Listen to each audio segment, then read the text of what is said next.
Amen. Well, good morning, Spring Lake Church. How y'all doing? Doing all right? Hey, hello to everybody joining us in the Lakeside Room or the Family Room or online. We're so grateful to have you with us. My name is Ryan, if we haven't met yet, and I'm one of the pastors on staff. So grateful that you've joined us this morning. In 2006, Hollywood raised the bar on cinematic excellence when they released a little film called Nacho Libre. Anybody seen Nacho Libre?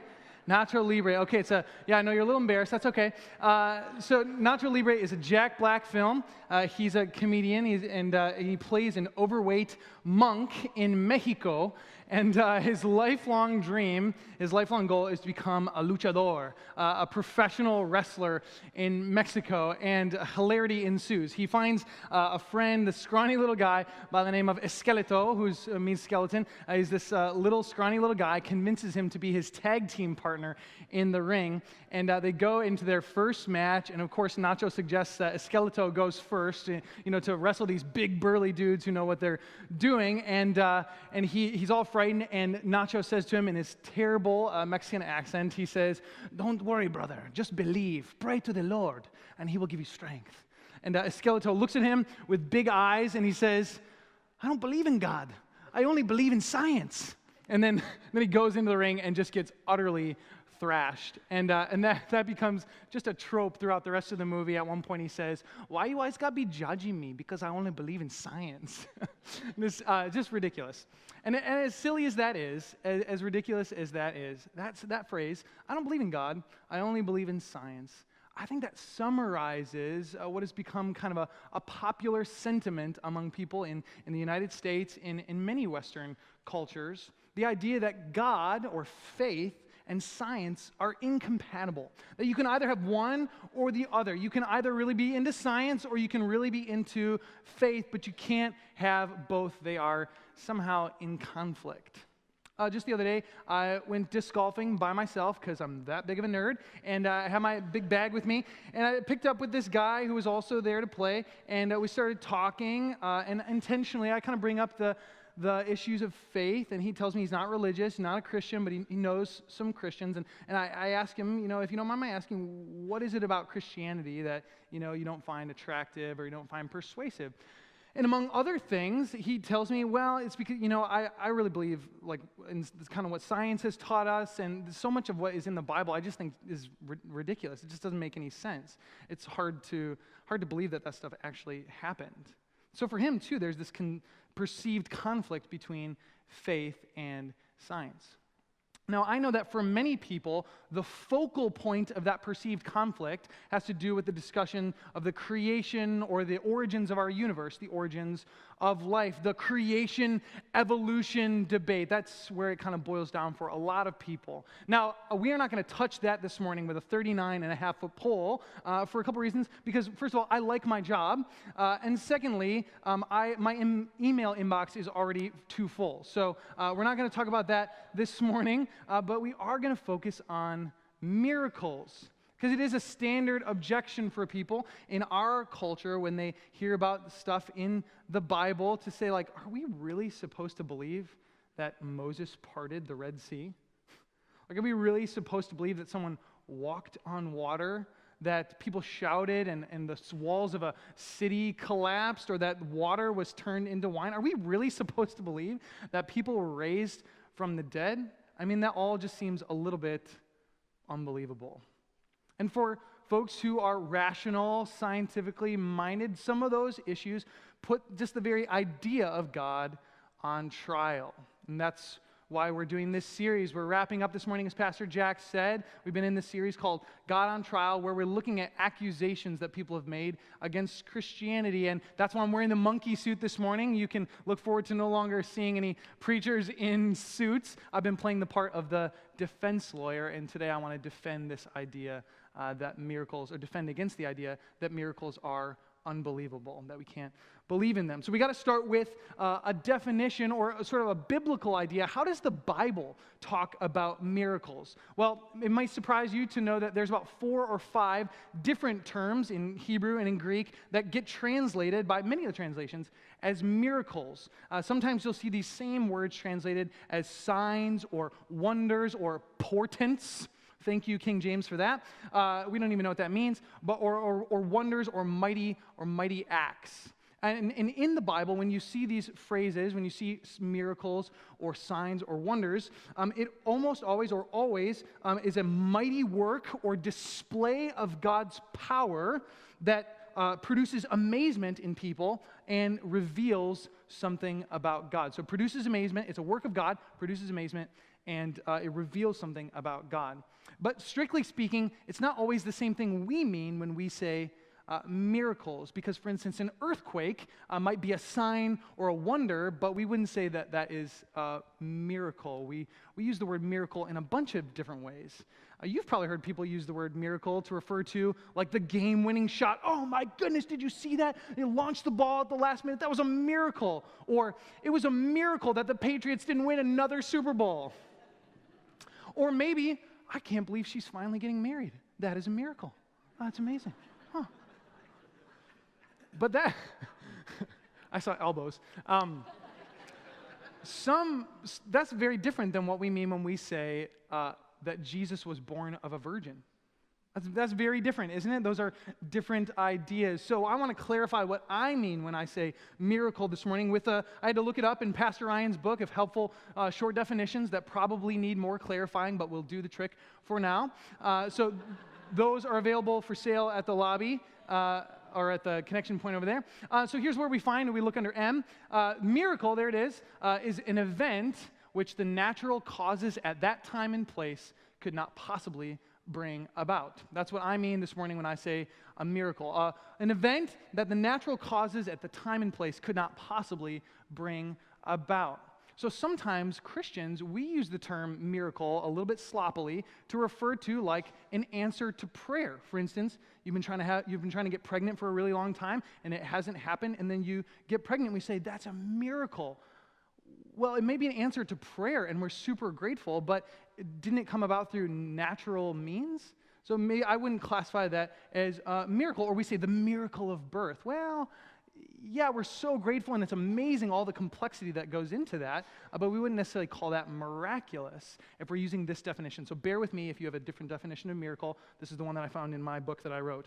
Okay, so we're talking about miracles this morning, and I want to give you four myths about miracles this morning. So myth number one is this: miracles break the laws of nature. That's myth number one. Miracles break the laws of nature. Now, at first glance, that looks right. You might say, like, that makes sense, actually. And I would agree, except I have a problem with the word break. So I would want to say it a little bit differently, because most times when people say, well, miracles break the laws of nature, what they mean is that miracles are impossible. That miracles are impossible because we know that there are these laws in place, the laws of nature, and if a miracle were to happen, it would break those laws. So they say miracles are impossible. But those of you who have a science background, you know that the laws of nature, or as they're technically the scientific laws, what they are is they're descriptions of an aspect of our known universe based on repeated observation. So we observe our universe and we see something over and over and over and over and over again, and then we say, okay, this is how the universe works, and that's a law. We call those the laws of science. So for instance, I take a ball and I drop it and it falls to the ground. What do we call that? Gravity, that's right. That's right. I step out of a boat onto the water and I sink. Yeah, that's gravity and density and all those things kind of working together. We know that that's how the universe works, that people die and then they do not come back from the dead. That's repeated, observable phenomenon. And then we make predictions based off of these laws. Like, this is how the universe works, and then we make predictions. Here's the thing, though. Laws of science, or the laws of nature, are not a statement about what is possible in the universe. Does that make sense? They're not saying that this is the only thing that is possible. To make a decision or to make a statement about what is possible in our universe is a philosophical judgment. It's not a scientific statement. So to say that someone could never walk on water, that it's impossible for someone to walk on water, or it is impossible for someone to come back from the dead, is a statement of metaphysics, which is an area of philosophy. It is not necessarily a scientific statement. Another way to think about this is that natural laws predict what will happen without intervening supernatural causes. So they predict what would happen if there aren't intervening supernatural causes. I'll give you an example that doesn't involve a miracle. I have something happens virtually every day, 6 times a week at my house. The mailman comes or the mailwoman comes, and for some reason they don't walk up my front yard, they walk across it. I don't understand that. But they come up and they don't walk up the driveway. That's what I meant to say. They walk across my yard. And they come every day, and the U.S. Postal Service has a phrase, right? They'll come with rain or sleet or hail or snow. The mail always comes. It's faithful. We can rely on it. Unless there's a freak snowstorm, right? And then they didn't show up. And for some reason, we didn't get our mail that day. Now, I would say that that's sort of a law of the Postal Service, that they always come. But on this moment, this was an exception to the rule. In the same way, that's how I think we should think about miracles. They don't break some sort of super law. Instead, they are just an exception to the rule. If God acts one way all the time and then he decides to act a different way, that's just an exception, because Christians believe that God is the creator and sustainer of all things, that he created all matter and he's sustaining all matter. He's making everything happen. So we look at the observable world and we say that's God at work doing all that stuff, and sometimes he chooses to do something a little bit differently. God doesn't have to obey a certain set of rules. He invented them, right? He put them in place. So if he chooses to do something different, he's not breaking some sort of law. So that's myth number 1. Myth number 2 is that you have to give up science to believe in miracles. Myth number 2, you have to give up science to believe in miracles. So imagine with me that someone you know gets diagnosed with cancer, and they're told that they have 2 weeks to live. It's inoperable, and they're going to die. And they go home and they talk with their family and their friends, but they eventually decide to go to a church, and they're a part of a prayer meeting where someone prays over them and asks for healing. And they leave that meeting feeling like something has changed, something is different. I think God has healed me. So what do? They go to the doctor, and the doctors run the tests, and they're astonished when the tests come back and say, there is no cancer. The cancer is gone. Now, you and I would rejoice and say, that's a miracle. Oh my goodness, isn't God amazing? If you're a Christian, you'd say, that's a miracle. But there are plenty of people today who are scientifically minded that would say, to just all of a sudden jump to, oh, well, God did it because we don't have an explanation, is to give up. It's to give up on a really cool puzzle. Like, what if we could figure out how her body somehow healed itself? That would be amazing. To just jump and say, like, you know what, let's not investigate any further. Let's not ask any more questions. This seems mysterious and confusing. Let's just call that God. Let's just call that a miracle. That looks kind of silly to some people. They say that looks like giving up on science. But I would say, if that was me, if I had been healed of cancer that way, I would want to go in and have a bunch of tests done, wouldn't you? I would want to go in to make sure that I didn't have cancer anymore, and to rule out that it may have been from natural causes, so that we could give all the glory to God. We think of the resurrection of Jesus. This is the central claim of Christianity, that Jesus died, that he was buried, and that 3 days later he was resurrected from the dead. Now, there's a whole bunch of historical facts that people have to deal with, and there have been many natural explanations or natural hypotheses about how that could have happened. Maybe Jesus swooned, he didn't actually die. Maybe someone stole his body. Maybe Jesus had a twin. There's all these explanations that people throw out. But the most honest atheist scholars, the most honest secular scholars will tell you that there is no good natural explanation for what happened around Easter. None of the theories explain all of the data. And so a lot of them will just say, well, we just don't know what happened. But I would say, if you can't come up with a natural explanation for an event, doesn't it make sense to look outside of the natural world? It's a little bit like the story of a police officer who's driving along, and he sees a man on the ground underneath a street lamp, and he's kind of scrambling around on the ground. So the police officer parks and gets out of his car, walks over, and he sees the guy, and he's scrambling around. And he says, "Sir, can I help you? What's going on?" He says, I can't find my keys. I can't find my keys." And so he's scrambling around. So the police officer gets down on all fours and is looking around for keys, and he looks around for about 5 minutes. And finally, he stands up and he asks the man, "Sir, are you sure that you dropped your keys around here? And the guy looks at him like, well, no, I dropped them in the park, but this is where the light is. Now, in the same way, science, the scientific method, is really, really good, a very bright light for shining explanations on natural causes and effects. That's what it's designed to do, to test for natural causes and effects. But it has nothing to say about something outside of the material world. It cannot tell us anything about the supernatural world. So in the absence of a natural explanation for some sort of event, if we cannot find the keys inside the light of the street lamp, doesn't it make sense that maybe they're outside the light? Maybe the cause is something supernatural outside the material world? See, in order to believe in miracles, you don't have to give up on science. You can still, and we love science. We want good scientists, Christians who are good scientists. But you do have to give up the belief in naturalism. Naturalism is the belief that nothing exists outside the street lamp, that there only is the material world, the things that science can shine a spotlight on. So it is a myth that you have to give up believing in science or using science to believe in miracles.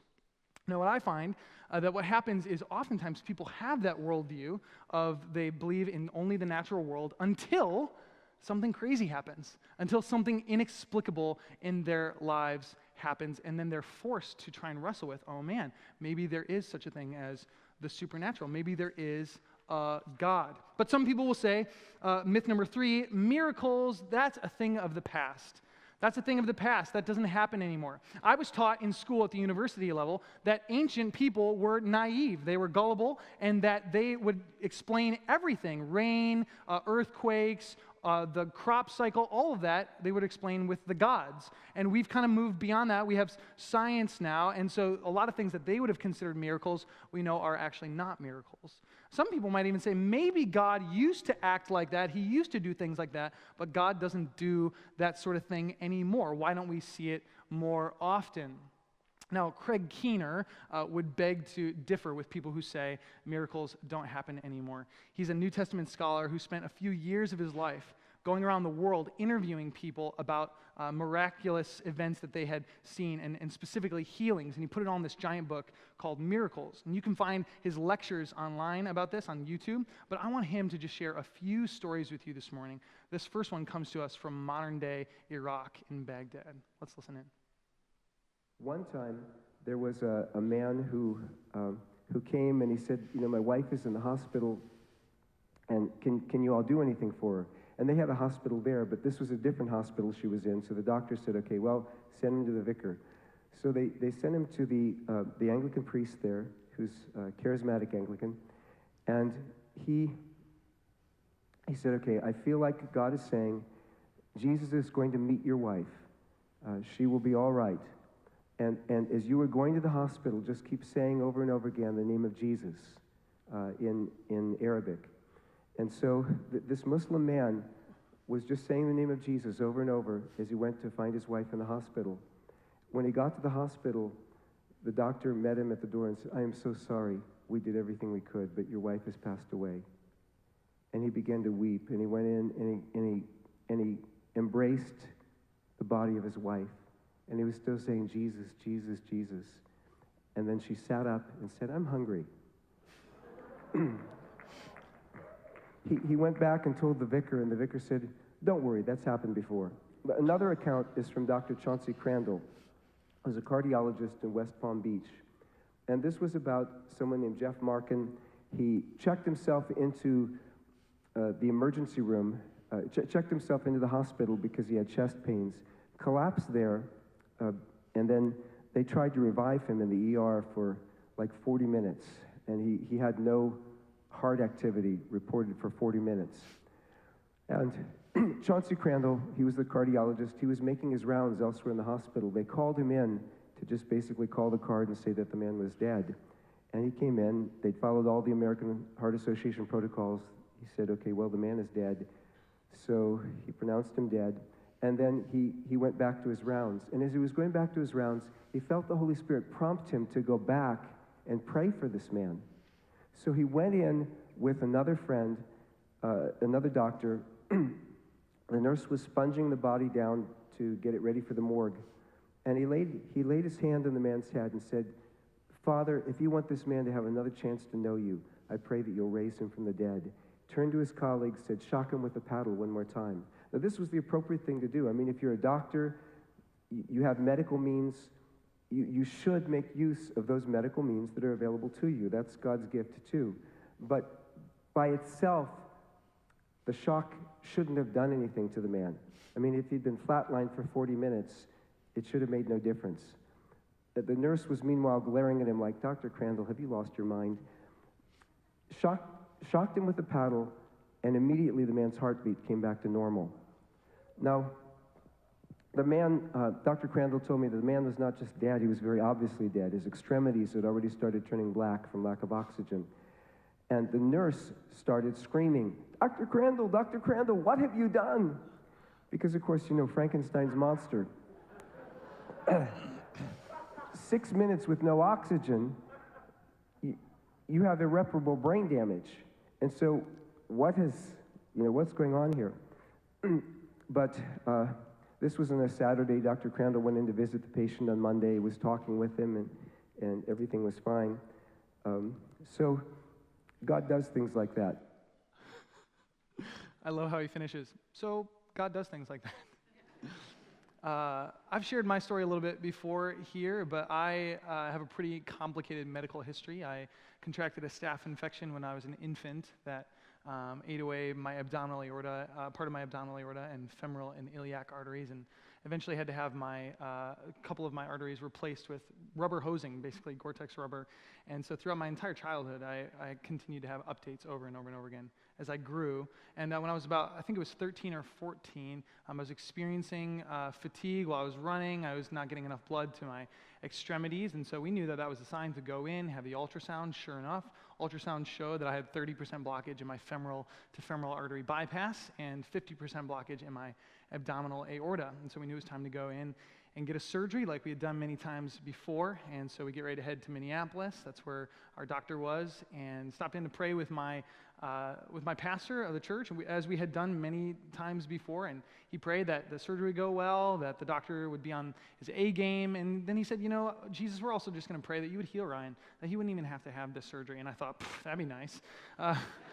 And so we drove to Minneapolis. Turns out that doctors like to check each other's work, go figure. And so we get there, and we have to have a couple more tests in Minneapolis. They do an angiogram, they do an ultrasound, and we head back to the Ronald McDonald House for the night to rest. And they call my dad, the hospital calls my dad that evening and says, we're not really sure why you guys are here.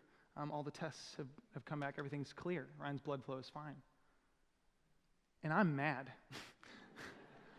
Because I was in a lot of pain when I would run. And so I was like, I came here to get my life fixed, right? So this is a sham. We got to have this surgery. We go home. We're not even really sure how to process this at the time. So I know I'm going to go home. I don't trust the ultrasound. I'm going to do the Ryan Groshek test. So I go for a run because I wouldn't be able to even run a block without being in a lot of pain. And so I go out on the road and go for a run for miles and no pain. I think that was a miracle. I think that was a miraculous healing. Now, we could have gone in and done more tests. They basically told us it was a fluke. Well, the first ultrasound must have been, incorrect, but I knew. I experienced the pain. And so I think that's a miracle that God miraculously healed me. And the truth is that across our world this year, thousands and thousands of people will report miraculous occurrences that are inexplicable in many of our scientific terms. And the question is, if you're here or if you know someone who's a doubter or a skeptic, to say that, you know what, that stuff is all fake. Every single one of those stories has to be fake. There has to be a natural explanation, is an incredibly arrogant position to take. It says that you know better than thousands of people across the world. That's incredibly arrogant. Instead, the humility, the humble position would be to say, maybe we don't know everything about our universe. Maybe there is a God. Maybe there is a supernatural world out there that we can't test with science. Miracles, my friends, are not a thing of the past. I'm living proof. Myth number 4 is this. Myth number 4 is I would believe if I just saw a miracle. I would believe in God if I just saw a miracle. I remember having these conversations with my friends in college, and I've heard in radio talk shows and interviews, I've heard skeptics say this thing. If there's one thing to an atheist, right, there's one thing that could happen, what could make you believe that there's a God? What could convince you that there's a God? And oftentimes people say, well, I guess if Jesus like appeared in front of me, or if God like wrote something in the sky maybe, or if I saw a miracle in front of me, that would probably be convincing enough. Oftentimes people say, if I just saw a miracle, I would believe. But we know from history and from the Bible itself that that's not true. The Gospels, the first 4 books of our New Testament, biographies about Jesus, record many, many miracles that Jesus did. He healed people. He raised people from the dead. He walked on water. He turned water into wine. He fed 5,000 people with just a few pieces of bread and fish. And do you know who was there for the whole thing? Judas. Judas, one of Jesus' disciples, one of his closest disciples, his closest friends, did not believe that Jesus was the Messiah. In fact, betrayed him to the Romans.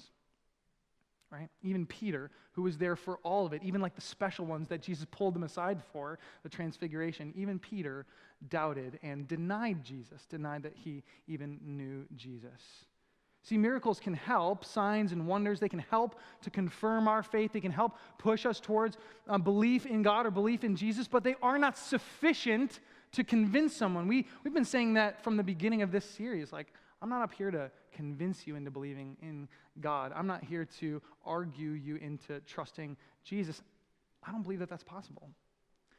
But once your objections have been removed, maybe a miracle can help with that, or seeing something wonderful can help with that. Once your objections are removed and you say, you know what, all my questions have been answered. I don't really have any problems with Jesus anymore, I know intellectually. That's when you start to realize that the problem is not up here, but the problem is in your heart. That really you don't want to submit to God. You want to run your own life. You don't want a God who's going to hold you accountable for your life, who's going to tell you what is best, because you think you know what is best. See, miracles cannot produce belief. At some point, you have to say, I'm going to take a leap of faith. I'm going to trust Jesus. I'm going to trust in God. And let me finish by just telling you the greatest miracle of all is that this God that we're talking about, the God who created the entire universe, who put galaxies in place, who put all that microbiology and molecules and cells and atoms in place, the God who did that, loved you enough to become a human being. That's unbelievable. That's miraculous, that God would become a human being, Jesus. He lived the life that you should have lived. He died the death that you deserve, the death that I deserve on our behalf, so that if we trust in him, we'll be forgiven of all of our wrongdoing, of all of the ways that we've broken God's heart, all the ways that we've sinned. We can be forgiven of that, have a right relationship with God now, and peace and joy in our lives, and after death, life forever with God.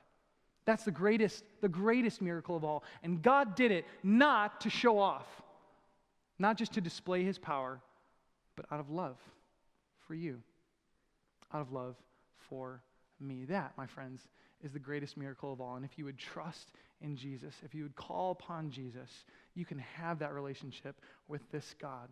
You can know peace now and life forever. That's good news.